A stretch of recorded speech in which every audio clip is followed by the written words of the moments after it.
soy Cristian Castro y este es el primer programa en Light TV de la Función de la Cultura. Vamos a visitar parte del centro de Lima, el centro histórico y también algunas iglesias, así como también el Parque La Muralla. Para eso tenemos que llegar al centro de Lima, entonces vamos a tomar el Metropolitano.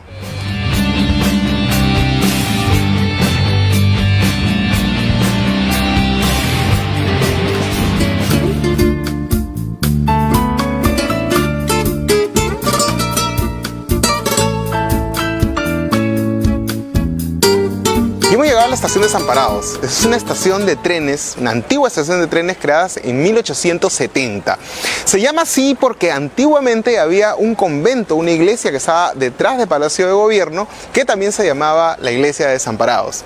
Finalmente, esta estación de trenes comenzó a funcionar desde 1870, pero con el tiempo ha ido variando. ¿Qué quiero decir con eso? Que ahora se llama la Casa de la Literatura Peruana, la han convertido en una casa de literatura, que fue de alguna u otra manera inaugurada en 1972.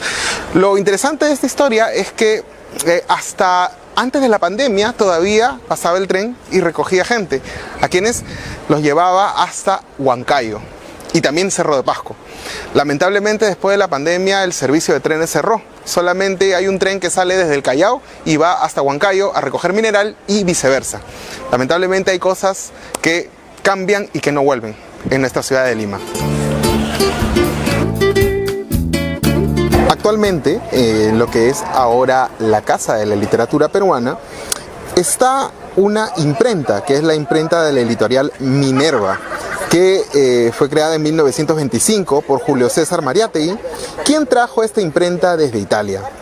Es la primera máquina con la que se trabajó en una editorial imprenta en este país. De alguna u otra manera también hay que resaltar que José Carlos Mariátegui, gracias a esta imprenta, logró sacar los 7 ensayos de la interpretación de la realidad peruana, así como otros libros.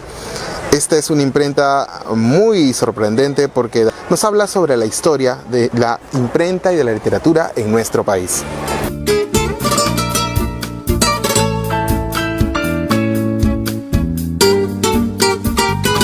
El arte de esta estación es muy interesante porque hay que resaltar que tiene un estilo académico francés del siglo XIX. Fue creado de esa forma en 1870. En ese tiempo, Perú, o sobre todo la capital Lima, quería parecerse mucho a París. Ellos construían sus edificios o lugares arquitectónicos con referencias marcadas a la ciudad parisina. Es importante mirar los azulejos con detenimiento, sobre todo estos vidrios que fueron tratados y traídos desde otros países.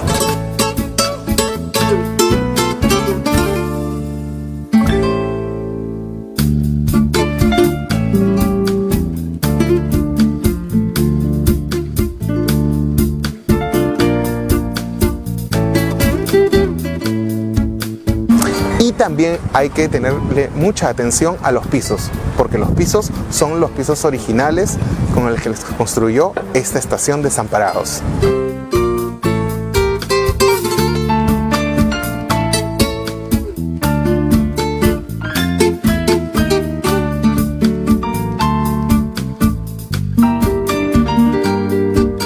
Hemos llegado al bar El Cordano, uno de los pocos bares que existen en nuestro país con una antigüedad increíble.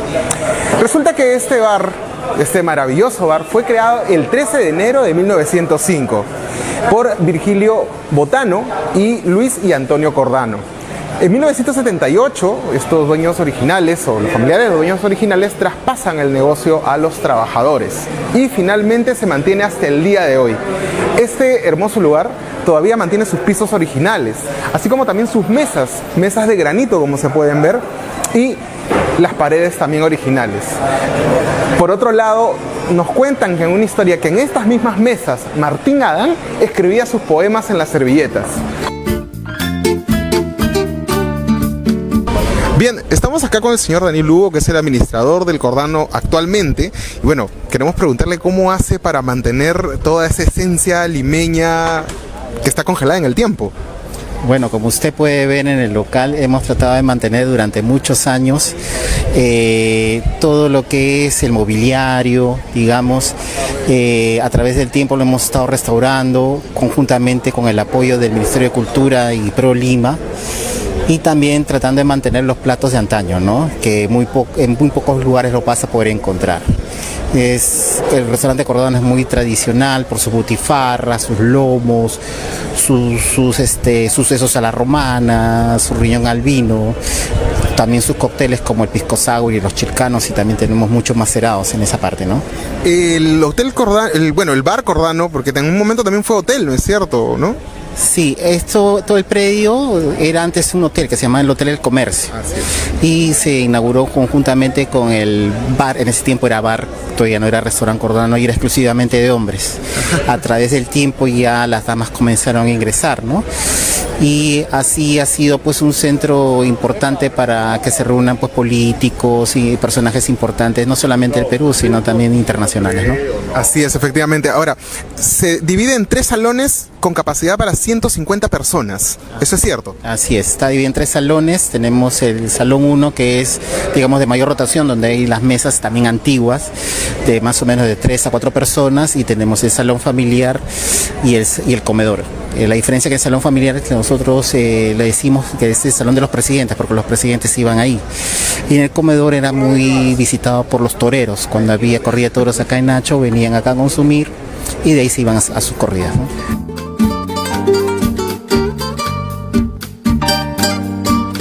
Invitamos a todo el público, hay bastante público que ya conoce el Cordano, pero sin embargo también hay un sector que todavía no lo conoce. Sería bueno que vengan a darse una vuelta acá al Cordano, que van a sentirse como hace años en Lima, ¿no? Muchas gracias. Ahora lo que vamos a experimentar es un viaje en el tiempo muy interesante, porque hemos llegado hasta la casa Bodega y Cuadra, que es de Francisco Bodega y Cuadra. ¿Quién fue? Fue un español criollo y cuando él tenía 19 años, después de terminar sus estudios jesuitas, él se termina convirtiendo en una especie de oficial de la Marina y viaja por todo el mundo. Lo interesante de esta casa Bodega y Cuadra es que hay artículos y objetos de muchos viajes que él realizó, así como platos, efectos personales, máquinas de afeitar, antiguas, claro que sí, y también hay una cosa muy interesante. Antes de ser casa de Francisco Bodega y Cuadra, esta casa también había sido un camal. Así que aquí una de las cosas que también se van a encontrar es huesos de animales, como de vacas, de ovinos, porcinos, y también una estructura muy antigua que de alguna u otra manera nos muestra que antes de ser la casa de Francisco Bodega y Cuadra también se ejercía un tipo de oficio, que era el de matadero. Estamos en una de las puertas que era de la iglesia La Soledad. Este es un complejo eclesiástico que junta 3 iglesias: la iglesia de la Soledad, que está de este lado, la iglesia del Milagro, que está al otro lado y que vamos a ver posteriormente, y la iglesia San Francisco. Esta última muy interesante por sus catacumbas. La iglesia San Francisco era el cementerio de Lima después de 1535 y de alguna u otra manera, digamos que estos muros que fueron construidos en ese tiempo aún se encuentran aquí erigidos.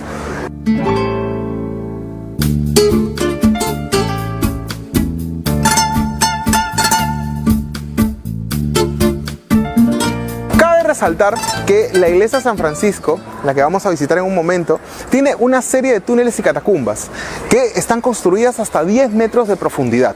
Allí descansan los restos de más de 25.000 peruanos que vivieron en la ciudad de Lima antiguamente.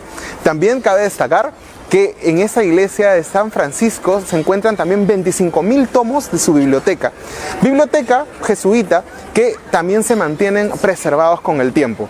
De alguna u otra manera hay que destacar que esta iglesia recibió fallecidos, o la gente enterraba a sus muertos en esta iglesia, hasta la creación del presbítero maestro, que fue en 1808.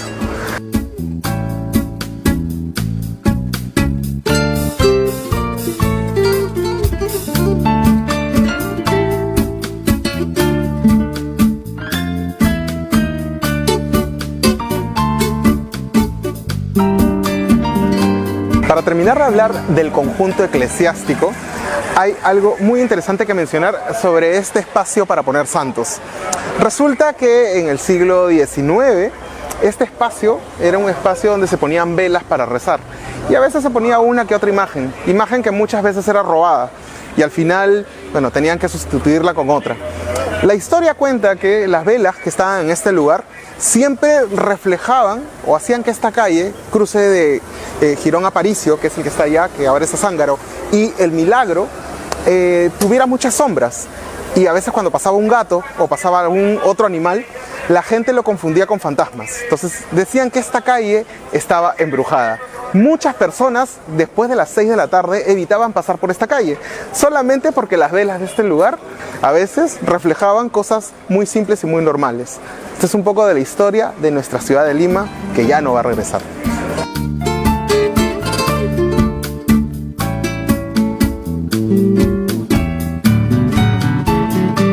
Para terminar el recorrido, más allá de la parte del conjunto eclesiástico que está en la esquina, debemos contar que esta parte fue la casa de Piérola, del expresidente Piérola.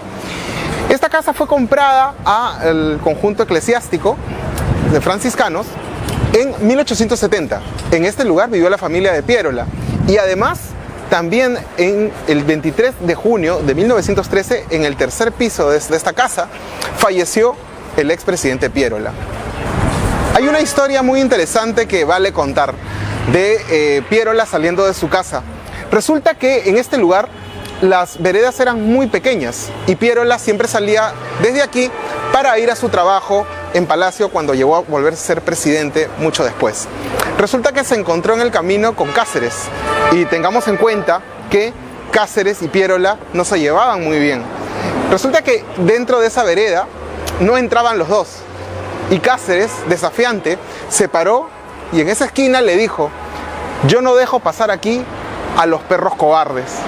Y Piérola, inteligentemente, pero con bastante valentía, le dijo a Cáceres: yo sí, pase usted. Y así es como Cáceres se quedó mirándolo. No se atrevió a pegarle, pero tengamos en cuenta de que si hubiera habido una lucha entre ellos dos, hubiéramos sabido quién habría ganado. Así que vamos a conocer esa esquina.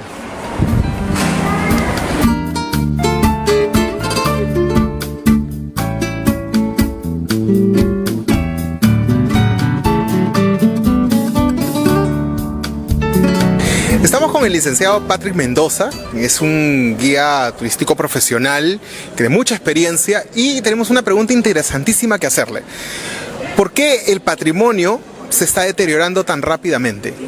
Bueno, más que nada el patrimonio se deteriora debido a mucho mal funcionamiento y mala administración, no solamente por los mismos dueños del patrimonio, sino también por parte de la gestión que estamos teniendo en la Municipalidad de Lima, ya que desgraciadamente hay muchos lugares que no se están todavía mejorando, o mejor dicho, preparando para este lugar que es Lima, obviamente. Un ejemplo puede ser San Francisco, que hasta ahorita tenemos un gran problema con la municipalidad y no se ponen de acuerdo para la restauración del atrio, ¿no? Y así como este hay muchos más. Desgraciadamente, el problema es que muchos inmuebles también son propiedad privada. Por tal motivo, es a veces muy complicado también poder interceder cuando esto ya tiene un dueño. Aunque es importante recalcar que también es importante mejorar el ornato en nuestra ciudad, porque esto también atrae el turismo y esto hace que la gente también venga y conozca la historia de nuestra Lima. Una pregunta importante también que quería hacerte, viendo que hay cierta reactivación turística en nuestra ciudad, es: ¿crees que esta reactivación, esta segunda ola de reactivación es positiva, es buena, ha mejorado mucho? Tú que haces este trabajo, ¿cómo lo ves?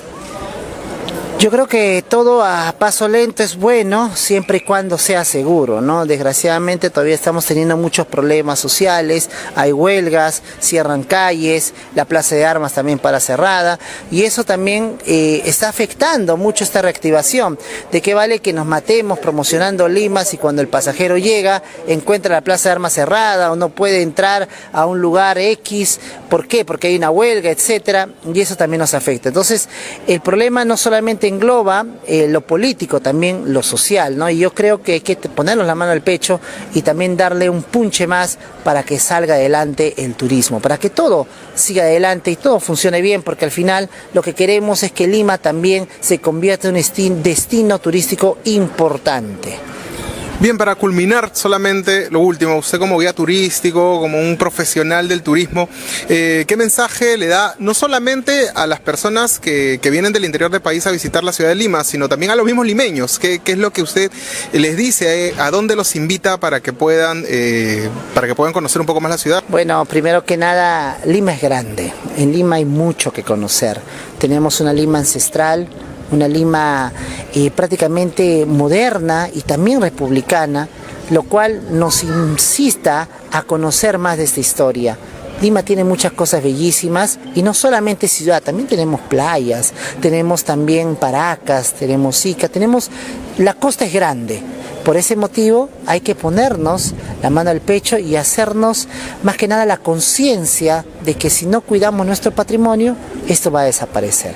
Entonces de nosotros depende que esta ciudad crezca, se vuelva grande y se vuelva un destino turístico importante, no solamente para nuestros extranjeros, sino también para nosotros mismos, porque todos tenemos el derecho de amar a Lima también, nuestra ciudad de los reyes.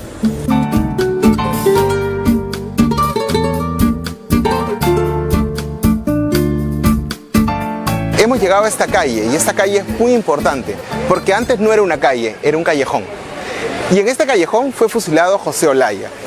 José Olaya fue uno de los próceres de la independencia más importantes. Era un chorrillano que era pescador y era quien llevaba los mensajes entre el grupo rebelde peruano y el ejército de San Martín. Pero fue un 29 de junio de 1823 que fue apresado por los españoles. ¿Por qué hablamos de él en este espacio? Porque hay un tema muy importante que nos enseñó él con su muerte. Y es que era un patriota de verdad. Cuando fue apresado fue torturado, le arrancaron las uñas, fue colgado de los pulgares, así como también fue castigado con 70 palazos. Sin embargo, nunca dijo dónde estaba el ejército de San Martín apostado. Finalmente fue traído hasta aquí, parado en este lugar y fusilado. Cuando le preguntaron qué era lo último que quería decir, sonrió y dijo: si 1000 vidas tuviera, las 1000 vidas las daría por mi país. Increíble, ¿verdad?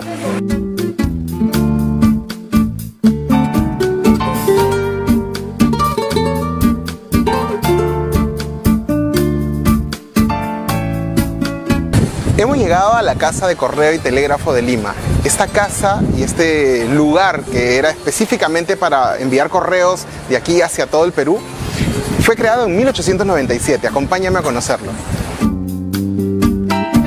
La Casa de Correo y Telégrafos es la oficina central de correos de la ciudad de Lima, de la capital del Perú. Este edificio está situado en el centro histórico de Lima, cerca de la Plaza Mayor, y fue construido en 1897 con un estilo francés único. En el centro de su fachada simétrica hay un reloj y un león de bronce. El edificio ocupa 6.537 metros cuadrados y la construcción original fue ordenada por el presidente Remigio Morales Bermúdez en 1892. Es obra de arquitectos extranjeros, así como peruanos, donde destacan Emilio Paso y Máximo Doy.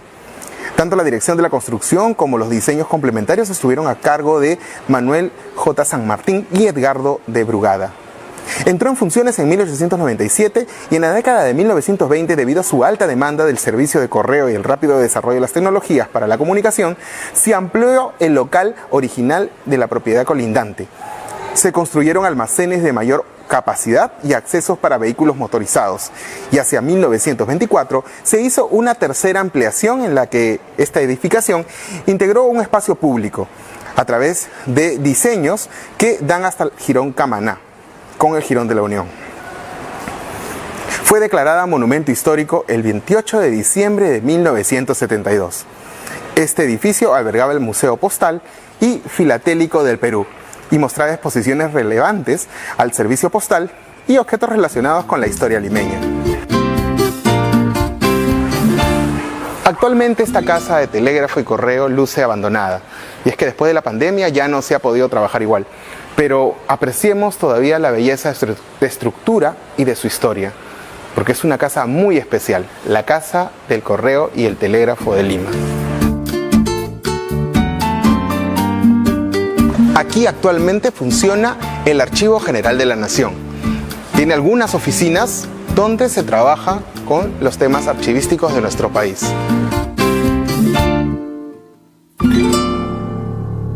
Ahora vamos a contarnos una historia interesantísima que nos va a llevar al pasado, pero un pasado bastante plagado de guerras.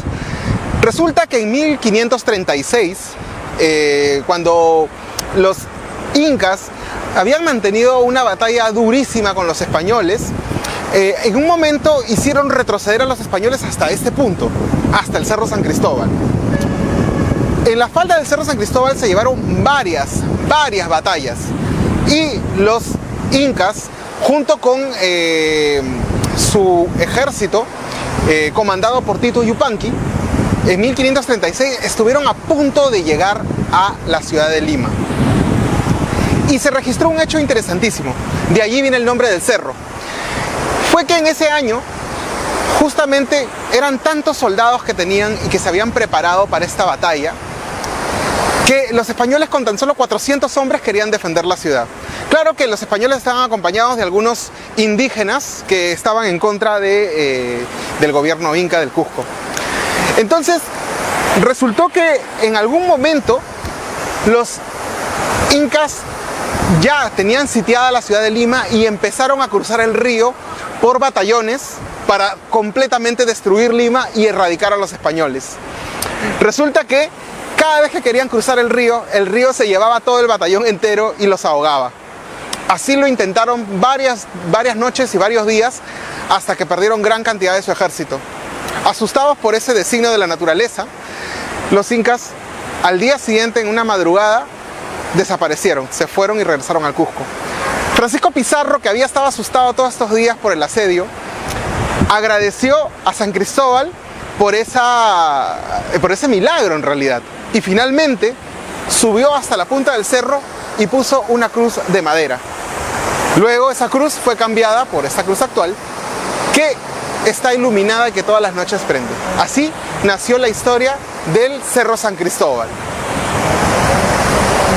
El Cerro San Cristóbal también ha sido escenario de una preparación interesante durante la guerra que tuvimos contra Chile, en la Guerra del Pacífico. Resulta que Pierola, con una estrategia desatinada para poder combatir a los chilenos que ya estaban en Miraflores, mandó a poner los cañones más potentes en la punta del Cerro San Cristóbal. Cañones de mucha fuerza, mucha cantidad de soldados, esperando que desde ahí se lleve la última resistencia de Lima. A ese cuartel improvisado se le llamó Ciudadela Pierola. Ciudadela que nunca entró en combate, porque los chilenos llegaron y lo que encontraron arriba fue una gran reserva de cañones poderosos y armas, que se apropiaron y lo utilizaron en nuestra contra posteriormente. Así que el Cerro San Cristóbal tiene muy buenas historias que acompañan a la ciudad de Lima.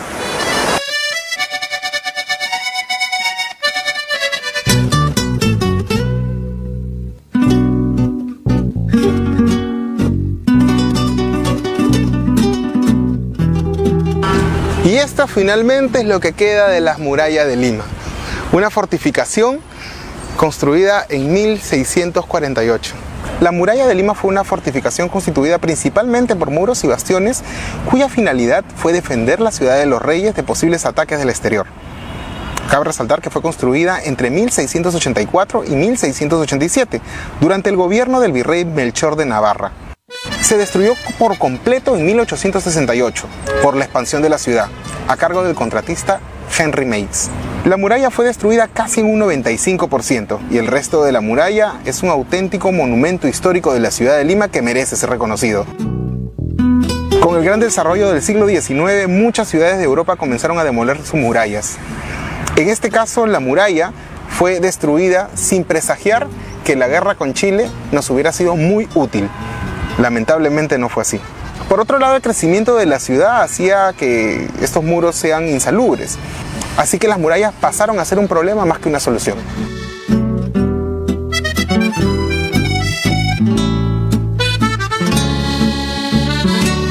Hemos llegado a la estatua de Pizarro.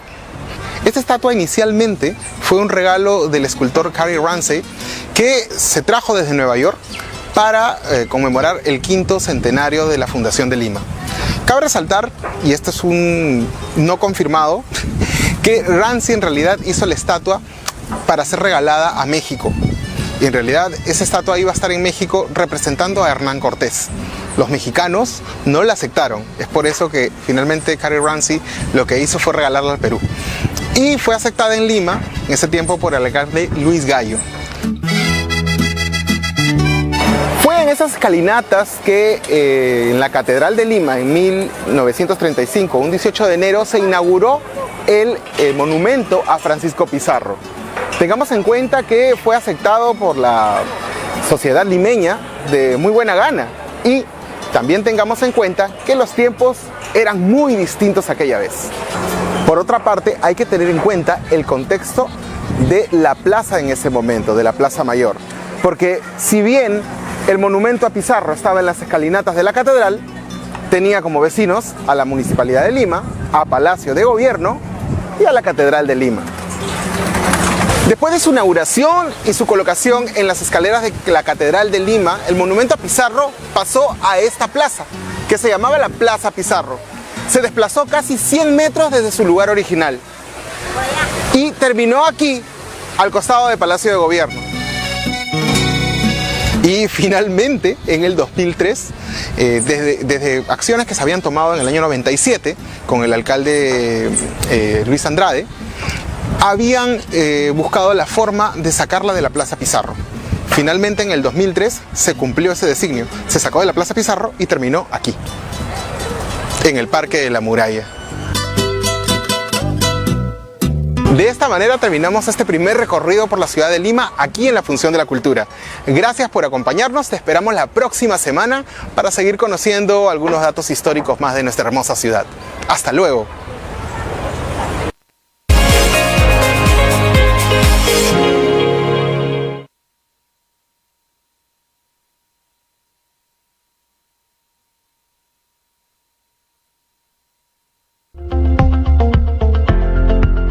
Descarga e instala el app de Like TV